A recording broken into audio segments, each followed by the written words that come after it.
What's up, everyone?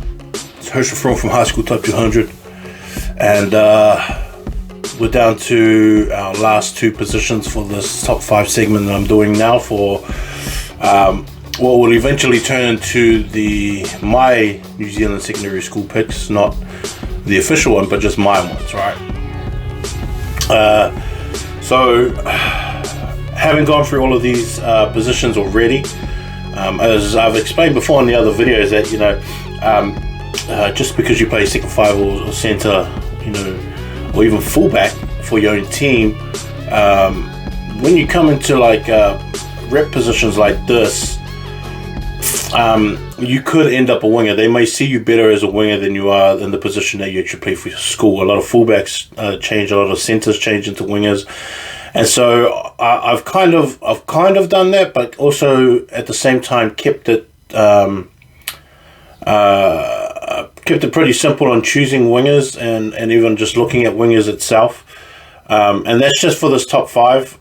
When I go and select my own team, and maybe a little bit different, not too extreme, but maybe just a little bit different. So what I kind of looked for in this position was obviously consistency, because I think a lot of guys can have a lot of hot games. They can have a hot game here and there. Score 2 tries in a game and do nothing for the next 6-7 games or something. For most of the season. And so I went for guys who were just consistently having good games, not necessarily scoring tries or finishing movements or anything like that, but just having really good, consistent, solid games. And I feel like with a lot of consistency, with better players around you, comes the points after that, and comes the tries. And I personally don't necessarily see wingers as finishers all the time. I think the game has changed a lot to where they don't always necessarily have to be the game finishers, but they can also be used as sort of the momentum setters, or the game, or the line breakers at least. And then from there on, get the team on a back foot where you can sort of just press a couple more phases, and then that's where your scoring opportunity comes from. But this, sometimes I most of the time I just look at wingers as the opening door to a break, not actually to finish and score a try. I mean, set pieces and stuff within the 22, that kind of stuff, yeah, of course, obviously. But in terms of just just normal plays or even set pieces within your own half, I was I don't really see them as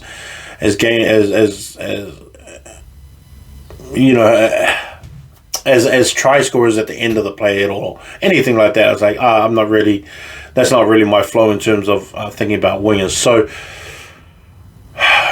when I did look at this, I did look at guys that were obviously they had a lot of speed, but also a lot of power as well. I feel like wingers that have a lot of power and speed, I think they have to go hand in hand, and not necessarily huge, bump off material kind of guys, but just a lot of power, a lot of explosiveness, and the way that they move and step in and out, using footwork, things like that.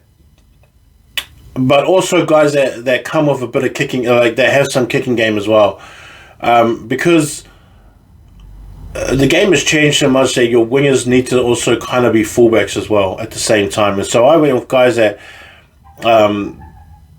possess that skill as well, and guys that can do those kind of things. It may not be their initial game, right off the bat, but if it came down to them needing to kick, I would trust that they'll be able to do it properly and it'll be fine. I won't be like, oh shoot, that dude has to kick it.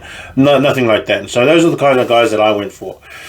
Okay, so my number one winger is Jeremiah Ussie from St. Paul's College. Jeremiah, whether you have him at fullback, winger, or centre, is always going to destroy whoever he's in front of. New Zealand secondary schools used him as a winger, and so did the Blues. And I think I kind of think that they got it right in terms of using him as a winger. And he's about 6'3", big, massive kid, real fast, breaks the line a lot. Like when he plays for St. Peter's, he's one of the and that's the reason why I kind of liked him at fullback too. Is that he's one of the best line breakers just off a nothing as well. Like there could be nothing kicks, and that was kind of the thing I didn't like about when teams played him, is that they used to kick to him just to get out of their situation, not really thinking about who they were kicking it to. I used to kind of used to get annoying to me. I was thinking, did you guys not do your homework on this dude? Like, why are you just kicking to this guy, and it's just like an aimless kick? Like, try and find the line somewhere. Some guys used to kick down the middle of the field. I was like, jeepers, you giving this guy the option? It's like, stuff that. I'm not giving him the option to run because he'll just break your line. So I was like, those kind of things that I liked about him. But then I also thought about it in the sense of like, well, if he was in a winger situation, and you have two dangerous wingers, and then you have a dangerous fullback in terms of a rep sense, and going, okay, well then this really does change it. Because if you've got a fullback that knows how to create space for somebody else, especially on a run with the kick downfield, then this guy is going to be in extra dangerous position, because then he's got someone else to play off, and someone else that can take those gaps first and then give that pass, drawing in passing for him to be the game breaker instead of him being the one that sort of creates that stuff himself. And so I thought about him as a winger, and I just thought, well, if that was the case, then yeah, I think that would be his best position in reps, would be him as the winger and not a fullback. So if Jeremiah Arcia there, I feel like he's got, even his kicking ability is just huge. Like, he's got a massive kick on him too. I don't think it's highly accurate, but in terms of just booting it downfield, I'll be comfortable as with him doing that kind of stuff. So he was my number one, Jeremiah Arcia from St. Peter's College in Auckland. My second one is Jericho York from Rotorua Boys, and even Jericho, whenever I made my team of the weeks, he was always a guy that I put down when of having a good game, and I never really saw him have a bad game at all this whole season.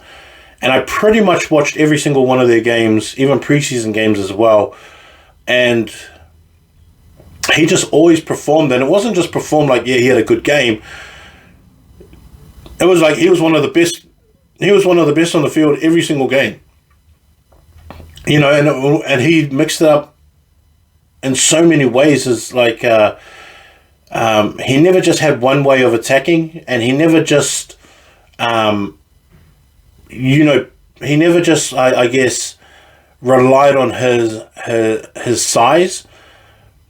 Because there was some plays where it was like he knew he was going to get hit, and he just gave the pass and just took the hit for someone else to hit that gap. And I guess there's a lot of ego in it too.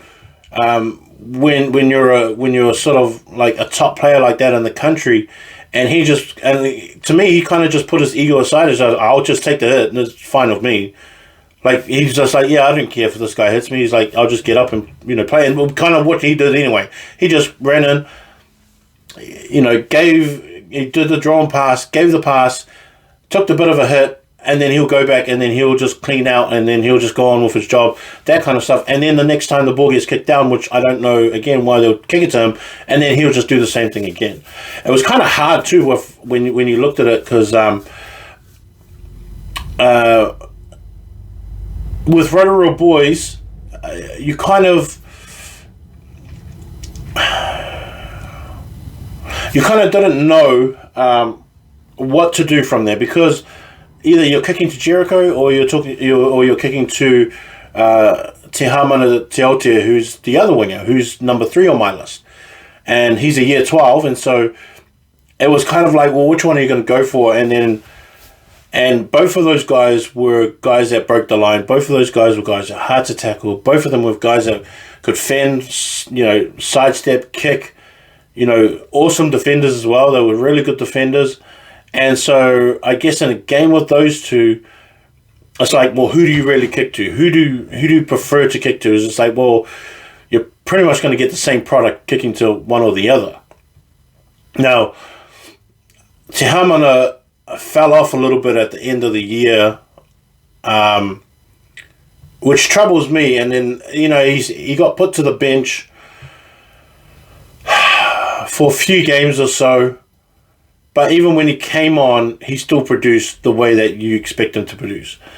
Now, I don't know what that is, and I don't know what that problem is, but he's still got the goods, and he's still got the talent level to do it. So whatever that problem is, he better solve it, because, both of these guys, actually all three of these guys, Jeremiah Asi, Jericho York, and Te Hamana Te, all of them look like professional guys right now. What they do on the field is what you see professionals do. And so they're in that line of becoming professionals, and with the talent, skill, and with the talent and the skill set that they have now, is exactly what people are looking for at the next level. And agents and scouts will tell you right now that that's exactly what we want our guys to look like and be like and play like. But if you're messing up off field, that's the counter to all the stuff that you've got. If you're messing up off field, they'll be like, we can't have that problem in our changing rooms. We can't have that problem in our organization. I don't care how talented you are. And I've seen talented guys since doing Top 200 not get opportunities and get denied opportunities because they keep messing up off the field and playing up and thinking that they've already made it when they haven't. And these three guys in those positions is exactly what people are looking for, but you just can't mess it up for yourself. And it's can't mess it up for yourself. Not people are messing it up for me, because you can decide what you want to do. No one else tells you what you're going to do. You decide what you want to do, and whatever your consequences are of your actions, that's on you and that's your fault.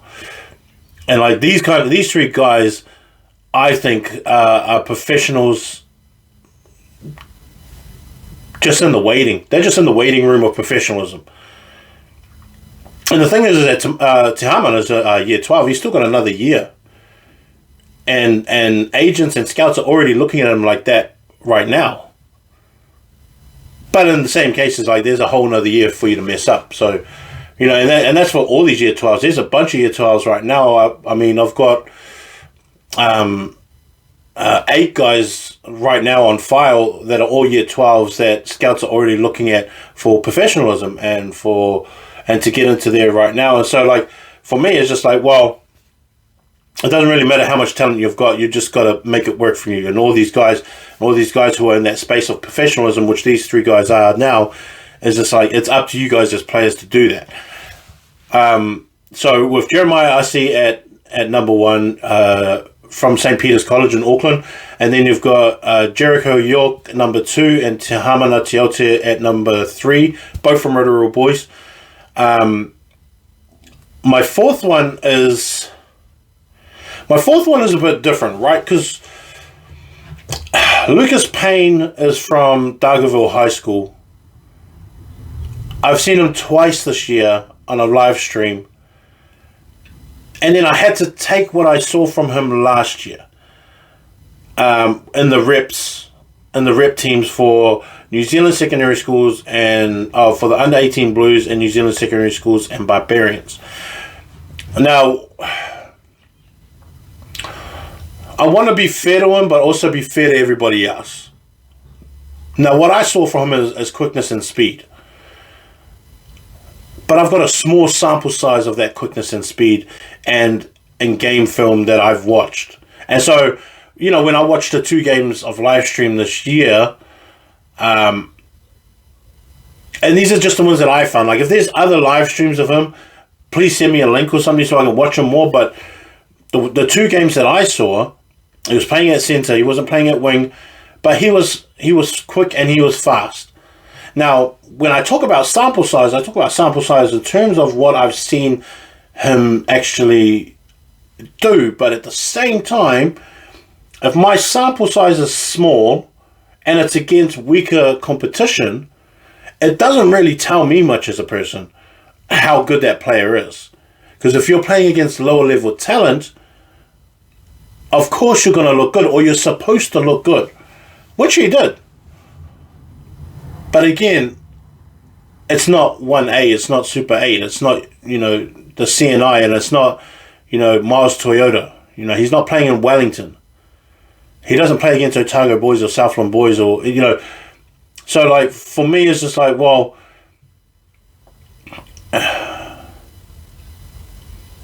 how do I justify that enough to say that he belongs in the top 5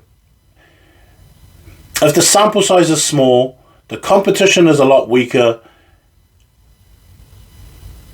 and all I've got to go off is last year and 4 games from last year and 2 games from this year of live stream. Now, this is where I kind of had to rely on a lot of rep coaches and scouts that are out there that know this kid and that I talk to on a weekly and monthly basis of how good this kid is. And from what I've seen and what guys have told me that I should trust in how good this kid is, I'm going to do that. Like, I have no doubt that he's probably going to make New Zealand secondary schools and Barbarians again. Whether it's Barbarians or whether it's New Zealand secondary schools, I don't know. But speed and quickness is what he had. And that's all I kind of got to go off from the big sample, from the small sample size that I saw him of the Blues and the New Zealand secondary schools. That's kind of more what I took from. I didn't really want to take a lot from what he did of live stream, because I know the guys that he was playing against were not at this higher level. So for me, I kind of took what he did in those games and go, well, did he do any of that in the New Zealand secondary schools in the 18th? Which the answer was no, but I know he's capable of doing it. So whether he comes back this year, and if they have a camp, and if they have, some kind of games and trials and whatever, and he is able to do it, then I'll be like, yeah, okay, cool, this is pretty justified, and what everybody's saying and what I've seen. But if he doesn't, then, it's just like, oh, well, it's like, we'll see how he goes in under 20s. That doesn't mean that he can't ever make it. It's like, of course he can make it. He's only 17. Of course not. I'm just talking about high school. There's a bunch of guys that flip and make it, and from 19 to 20 have this big spirit of talent and growth and knowledge, and things just click, and then they become professionals and All Blacks. Like, this is not the end all right here of what I'm talking about. Not at all. I don't make those decisions. Kids make those decisions, and coaches make those decisions. I'm just giving my opinion of what I've seen. And so he's that kind of, and he's the guy that I'm talking about in this sense, is like, if he doesn't show up, he's still got the rest. But I know what happens when guys from small schools and small rugby programs come into the big rep trainings and trials. The game's just so much faster. Everyone moves so much quicker. A lot of guys from small schools are the lead guys. And reps, you're just one of the guys. That's why I always say that you find out who all the Lions are and who all the Cats are when all the best players come. Because the Lions are still roaring and the Cats are flipping, licking their paws in the corner, wondering what the hell are we doing here. That's the difference. And I'm not just talking those guys who are from small schools. I'm talking even some of those guys from big schools figure out, like, oh, shoot, I'm not as good as I thought I was. And I've seen some of those guys, too, from big schools, from the biggest schools that you could say, they get to reps, and then they see all these other guys and like, ooh. It's like, yeah, this is a bit different when everyone's good here. Find out who the Lions are and who the Cats are. My last guy on this top 5 list is Amilame Fino from St. John's College, Hamilton. And with like the way that he scored tries this year, and he scored some really long tries and made really big breaks, I just think that it was just like the way that he capitalized on his opportunities was interesting to watch, because he's tall, really, really fast, really, really quick, not that big, but he knows how to get rid of defenders. He just knows how to get around them, get through them, and he talks a lot, and he communicates a lot, which is so cool to see a winger do, and he knows exactly what is going on. And that was the biggest plus about him whenever I saw him, was that he kind of saw the patterns happening, and they knew when to make calls that, their own team calls when he saw something happen. And then I've listened to him on the sideline point out the guys where he is, and then they start attacking in the same area, and then the success comes from it. So like that among all the and he's a good defender as well, and so that amongst everything that that he did on the field and all the tries that he scored and stuff like that, I just thought, like, at a high level, he would be one of my top 5 wingers if I was to choose the team right now. He would be one of my top 5 wingers this year. And I think in a rep sense, it would go a long way as well. I think he would adapt well in a representative sense, in a representative team, and he'll fit in well. And I think he won't feel out of place or anything like that. And when you have better wingers, or when you have better centers, and better first fives and fullbacks that can help you get into the places and positions that you want to attack from, it's always good to have those kind of guys, so that you feel comfortable with what you're doing in your own role, and then it just pays off, and it's just a whole lot better, and it gives you a better feel to the game and of what's going on. And that's where Amir is like that as well, because like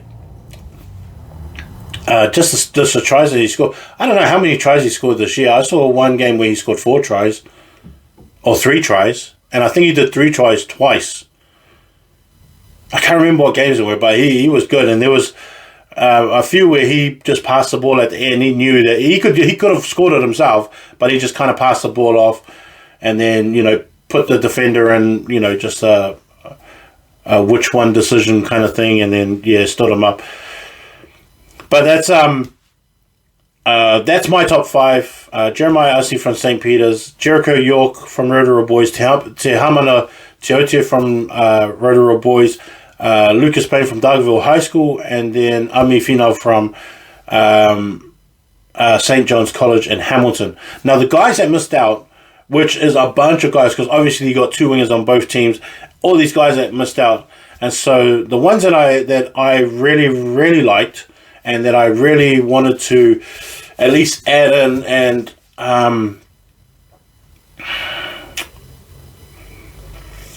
there were a few guys in here that kind of I kind of went back and forth with in my mind if they should be in that top 5, and then they might end up making it. But Joshua Williams from Wellington College, I really liked him. I really liked the way that he played this year, and his production level. Cam Rawlings from St. Bede's was another one that I really liked. Michael Tuala from King's College was another one. So fast. He's Auckland's 100 meter champ, I think it is. 100 meter, 200 meter, 400, or something like that. Eric Lawson was another one from Scots College who I liked. He had a bit of injuries, but like coming back, I thought he was good. Waka Ngaunga from Whanganui Collegiate was another one that I thought going from centre to winger would be really strong. Bethel Malasia from Napier Boys going into winger, I think would be a huge move for him and a better move for him. He was another one I liked. Lockie Cartwright and Noah Salkuru from both from Christchurch Boys, who I really liked those two and the way that those two played. Monty Anitone from Wesley College, Joseph Saleh from De La Salle, and then James Ahing from Kelson Boys. Those are the guys that I really liked. But the year 12s, Josh Brunger from Whanganui Collegiate, who's year 12, who I think might go to centre next year. He's one that I liked. Dicky Terepo from St. Kennigan's College. He was another one that I liked, fullback winger, but I think he's more of a winger than he is a fullback. Also, Tumi Saura is, I think he said his last name. He's from Nelson College, but he plays winger fullback, and he's probably another one that I like too. So, and then Sione Lasike as well from Tauranga Boys, the year 12 winger. Those are the ones that I like too. Sorry, this was a bit long as a video. They're not usually supposed to be this long, but anyways, the last one's coming up tomorrow, my fullbacks, and then after that, then I'll explain what I'm going to do with all the guys that I've chosen and selected and faced, and then I'll tell you my plan for what I think should happen after this. All right? Here's your phone. Peace.